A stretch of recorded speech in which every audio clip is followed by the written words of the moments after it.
In today's video, I'm going to alert you to the heightened probability of escalating cyber attacks, some recent but significant cell phone outages that you might have personally experienced, and exploding geopolitical tensions that are coming from Iran and Russia that the whole world will very likely soon feel. We're also going to continue our giveaway, so you're going to want to stick around to learn more about that. Now, before I launch into the news, let me just say that if the president is any indicator, let me state the obvious. We've got a lot of challenges in front of us, and my goal with these news segments, and I'll say this every week, is to provide insights to help you shape how you prepare. And based on what's happening worldwide, I know I've changed the way I prepare and what I focus on. A lot of things have evolved and changed for me simply because I watch this stuff closely, and you probably do the same. Now, I do want to caution you not to let fear or anxiety overwhelm you in these times. My encouragement is to be cautious, but calmly prepare. Don't expect to find a single culprit for all our complex problems that are out there. Plenty of other outlets are going to provide you with villains, but we're more focused on this channel about solutions. And I think staying informed, it's vital, but taking the next steps to prepare for the possibilities is crucial. And at the end of the video, I'm also going to update you on some recent preps that I've been working on to let you know what I'm doing in response to what I'm seeing happening in the world. All right, there's a lot to cover, so let's go ahead and jump in. Cyber attacks.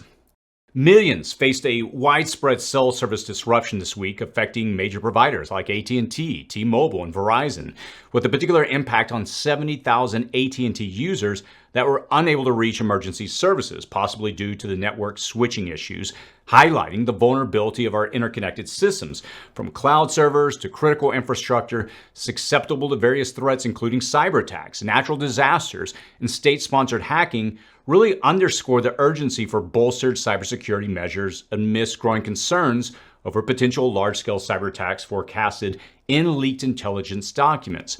Now, whether this ends up being a cyber attack, terrorist attack, a lightning strike, solar flare, or just some bad driver accidentally crashing their truck into some critical piece of a relay station, none of that really matters. They're still trying to find the causes at the time of recording this video. I'm recording this at 4:30 PST on February the 22nd. But what matters is that we will see with each of these smaller but widespread outages just how fragile the systems that we really rely upon. And often, service providers, they share networks. Some software that has been hacked in the past is ubiquitous in the systems that run everything from GPS to cell phone signals to traffic lights to Bluetooth connections to valves, switches, and systems at critical infrastructure. Some of you may have even experienced just the issue of trying to get your prescription filled this week. This week, pharmacies across the U.S. had reported multiple outages in their network due to cyber attacks, causing delays to prescription orders. And this is affecting pharmacies and patients across the country. The company has disconnected its systems to prevent further damage, while pharmacies are trying to cope with the delays and insurance issues. And with each of these minor issues, we see just how dependent we are on that one satellite, the person, the safety valve, software system hub, switching station, transformer, pipeline, or computer network. And from simple system failures to extreme weather and even potential solar flares or EMP attacks, our systems face myriad vulnerabilities, compounded by the rise of state-sponsored hackers who are escalating attacks annually, prompting nations to bolster cybersecurity efforts. And this is really all underscored by the recent AT&T outage. It's not a matter of if, but when these systems fell, really necessitating proactive preparedness measures. And look, the threat is genuine. I'll be honest with you. I was planning on diving into the recent cybersecurity threats when I woke up to the news that this AT&T outage had just occurred. Now, initially, that wasn't my focus with this video, but it's a solid punctuation mark for our overall vulnerability. I was initially going to alert you at the end of this news segment about increased chatter, as they refer to it in the intelligence community, and that a potential multifaceted cyber attack looms in our future. Now, on a news segment last week, we covered the leaked German intelligence agency documents that gave a timetable for Putin's potential plan to wage a war against the West. And part of that plan indicated a wave of cyber attacks from late June to early July. Now, enough movement is happening and enough information has been leaked that if we had a cybersecurity alert system, we would have to move it up to the medium risk.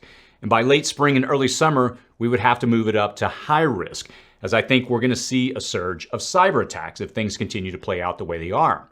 Now, right now, there is a very active war in defense being waged. Most recently, the Lockbit cybercrime gang was significantly disrupted. An international group of security and law enforcement agencies announced the disruption at the Lockbit gang, which targeted over 2,000 victims worldwide, amassed 120 million in ransom payments, and demanded hundreds of millions more, seizing control of their websites and releasing internal data through the gang's own website. Now, most importantly, many of their tactics and encrypted keys were revealed. And although long denying sponsoring hacking groups, China suffered a massive document leak that revealed many of its activities. And it's being called the most significant leak ever leaked to a company suspected of providing cyber espionage and targeted intrusion services for the Chinese security services. Now, the security contractor, iSun, tied to China's top policing agency, has been exposed for attacking activities targeting dissidents and foreigners, with tools used for surveillance and promoting pro-Beijing narratives. Now, the leaked documents included hacking methods across Asia and disguises used for compromising Wi-Fi networks. And these two recent events, coupled with the warnings from the FBI that we received at the end of January and the warnings from NATO generals and the leaked German intelligence documents, really all point to the same thing. The West is on a serious proactive defense by going on the offense. And as a result, it's possible that these state-sponsored hacker groups might move up any plans they've been working on for a later date. That means we're at a higher risk at this moment. And when you zoom out on all the chatter, the arrest, the news, and leaked intelligence, this summer may be the start of something rather significant regarding cyber attacks. And the time to prepare for that is right now. And how does this impact you? Well, you can take an inventory of every system that you interact with in just one day. From the time your cell phone alarm wakes you up in the morning, to the refrigerator and coffee maker running on electricity, to the TV or the radio that you listen to in the morning, to the traffic lights and transactions that you use on your way to work. You need to assess your dependence on all these systems driven by electricity and countless networks and command lines and software. It will shock you. Most won't make it for a few hours, let alone for an hour, before interacting with some system that requires either a sensor, software, or electricity. So once your shock of all this passes, I would encourage you to go over to our website at cityprepping.com, click on guides, and download our cybersecurity guide. I'll post a link to it below. And look, it's free, but it will insulate you and your immediate environment. Then I would encourage you to turn to your food and water preps. Look, those items will sustain you for a short period if an outage is more extended and far more reaching. Then you need to turn to your energy and medical needs. We have numerous guides on these and videos on this channel. There are solutions, and that's the thing I always want to encourage you. When we talk about the bad news, I want to always balance and temper things with the fact that there are solutions. We can't hide our heads in the sand on this one, but look, our dependence on these fragile systems is our number one vulnerability, so it's in your best interest to prepare. Giveaway. We're going to give away a Mossy Oak 19-in-1 stainless steel multi-tool for this week's giveaway. And to be eligible, all you have to do is click the thumbs up icon, leave a comment below in this video, and most importantly, submit your name and email on a form I'm going to link to in the comments below. Now look, this form is something that we collect every week. We take and we draw the winner from it, and then we delete the whole database. And we do this on a weekly basis because YouTube recently changed their policy, so we can't reach out to people directly. We have to have this in an email database. And again, this is something I've had for years, and we always delete it every time we're done with it. We're not going to spam you. So I'll draw a winner randomly from the comments on this video, and I'll reach out to you next week using the information that was submitted in that form. So congrats to last week's winner, Amanda Fouts. We're going to contact you shortly to arrange delivery of the 16,000 survival vegetable seed vault. It's just in time for spring planting. All right, good luck to next week's winner. Iran and Russian war efforts. I think it's essential to understand the war efforts and the growing alliance between Iran and Russia.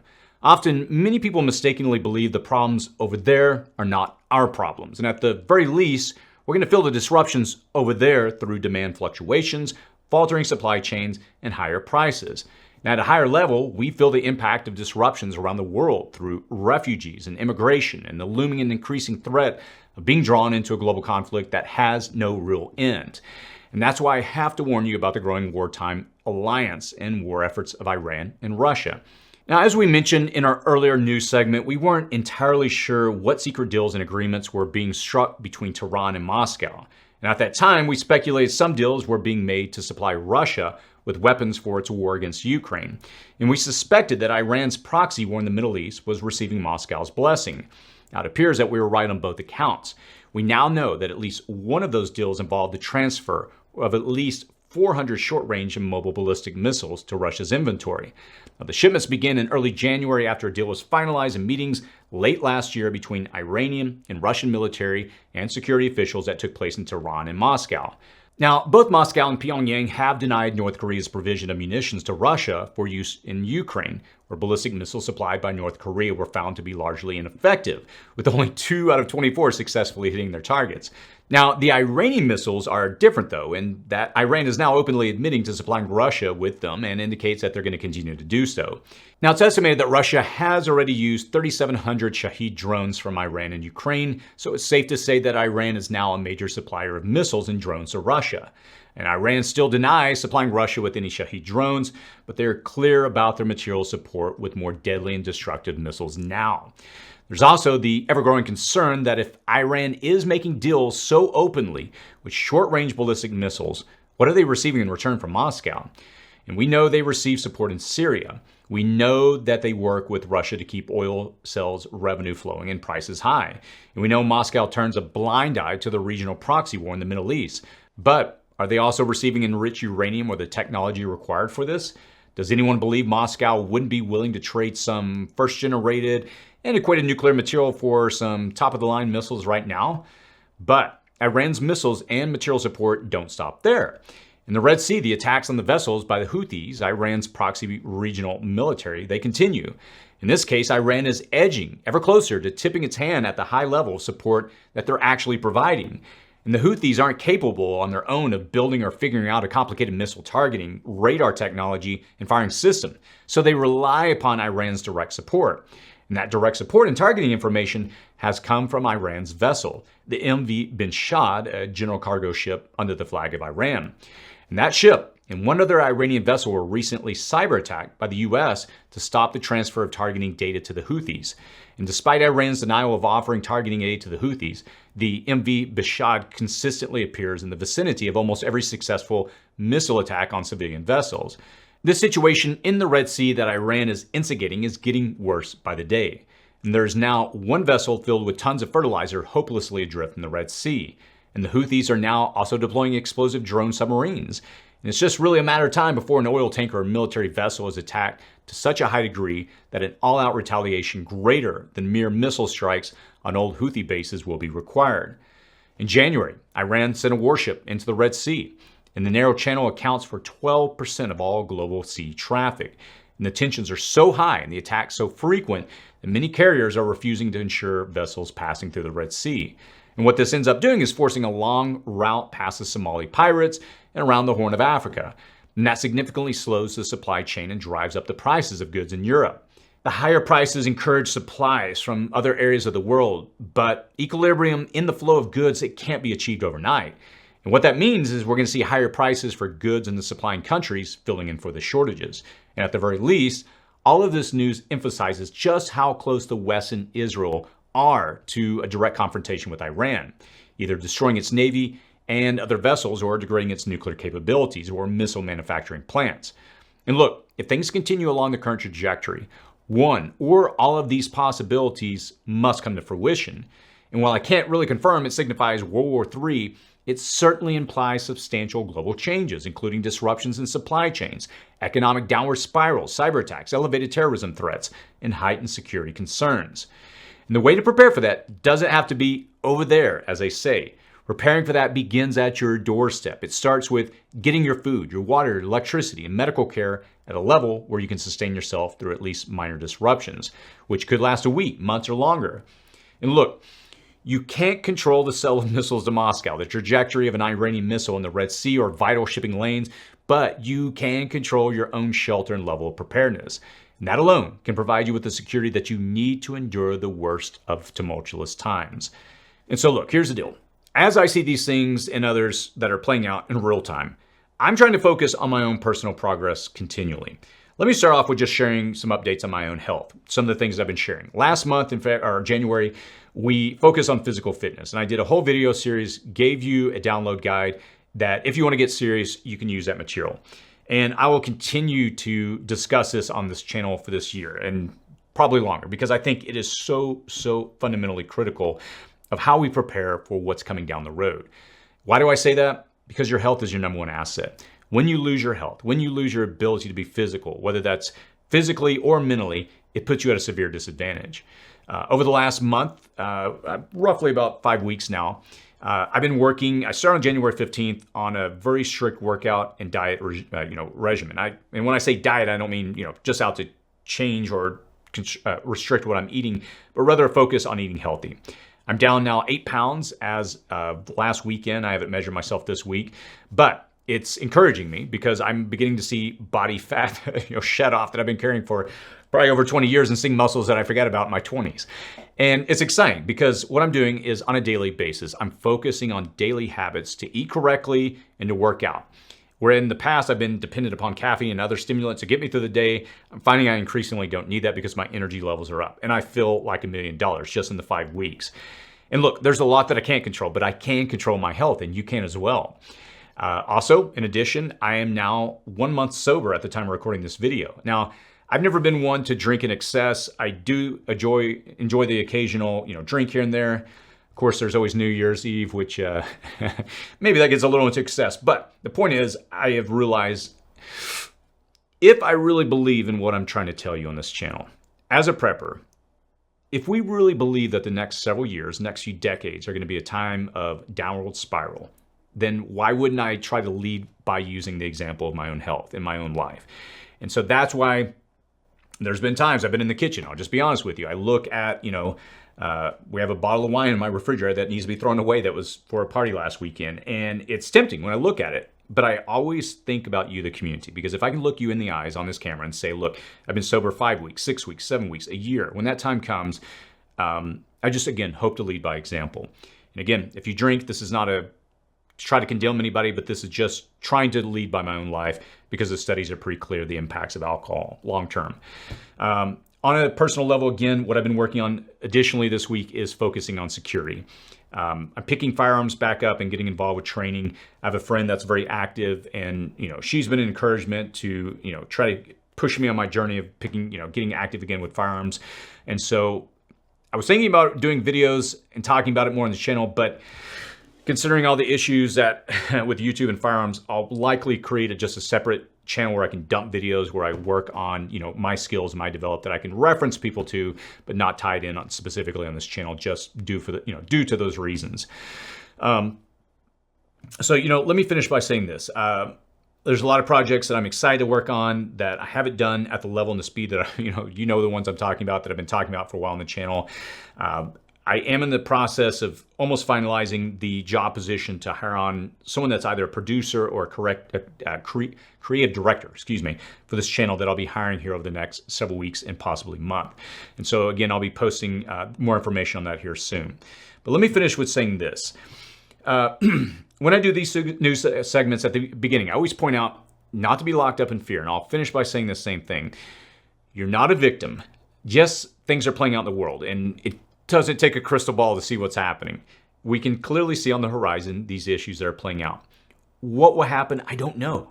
And I'm not trying to sell you on anything to tell you you should be scared and you should run for the hills. All I know is that it's clear that we're moving up closer to the edge. It's the best way I can put it.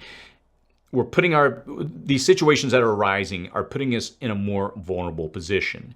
It doesn't mean that things will happen a certain way, but it definitely increases the possibility of it happening. I guess that's the best way to look at it. And as such, I've chosen to prepare. And I'm going to take every practical step I can to prepare. And I will continue to encourage you to do so. So if you're finding yourself in fear, go to our video library, look up water videos, food videos. There's so many practical things that you can do to get prepared. Time and the ability is in your hands. So I would encourage you to take care of it. If you have any thoughts or any feedback, feel free to post that below. And as always, stay safe out there.